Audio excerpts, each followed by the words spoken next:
As I sit here for what is the third time, I am reminded about how, the best laid plans mean nothing once you are hit. And in this case, being hit is trusting that your Seagate hard drive that you haven't even had for 3 years at this point wouldn't die on you when you planned to edit your first video. But at the same time, I'm reminded that the Harris campaign spent more than the GDP of 30 different countries, and they are still in debt. And initially, when I thought about that, I was like, why in the world would you still be in debt after that? Until I realized that, if they won, he just would have been like a government tax write-off, essentially. Like, how else would she have paid it? As I understand it, the president doesn't actually make that much money. Most presidents make most of their money either from deals and or appearance fees in books well after their presidency, so it would have been strange to think that she could actually afford that amount of money. But at the same time, most entertainment industries have lost probably a collective $3 billion this year with how terribly everything that was traditional media performed. I think back to the fact that CNN Plus was a very, very brief thing because they genuinely believed that CNN, just CNN, not like the studio that owns CNN, just CNN, would have justified a subscription service. And it's like, sites like Shudder or Kicks or whatever these like more niche streaming services can barely justify a price tag. You genuinely think they genuinely thought they could just charge people for news, and it's like you understand how this internet economy works, right? You need to. It's a very hard justification to part people with their wallets, because the more I think about it, it is very hard to touch grass when you are unemployed, because where are you going to go besides the park?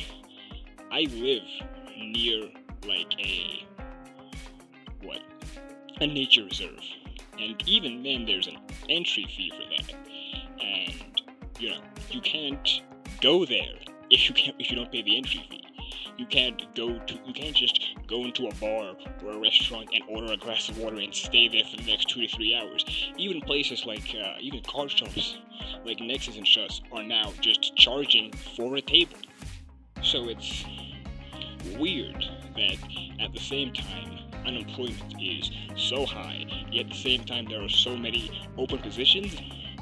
And I realized half of the problem is automating the processes for these things, and then judging people based on, your thing is too wordy, you're using passive language, because I recently had my CV critiqued, and I very much agree with the criticism that were put into it, but I realized that I am fortunate enough that because of the fact that I have been forced to be this desperate, applying for all the jobs in all these places, that I was able to basically fall ass backwards into this recommendation. But how many people my age don't even know that their CV could literally be the problem? Like, my father is a hiring manager at a state-owned enterprise. If there is anyone who is fortunate enough, even though my hard drive is busted, my laptop is busted, my monitor is busted, so many other things are busted and or stolen, that I am now having to re-record and re-edit this entire thing, even though the subject matter is completely different and will be completely different for every video going forward, and it will never be consistent. I still choose to move forward, and I think that is what we are all going to have to do, no matter how hard, no matter how bad a hand we have been dealt. We need to remind ourselves that we are not on fire. And the funny thing is, I'm not just referring to the second round of California fires, and I don't say second round as in like they're burned again and you didn't pay attention to the news. No. Like, California has been on fire within these last 10 years, and that's kind of crazy to think about.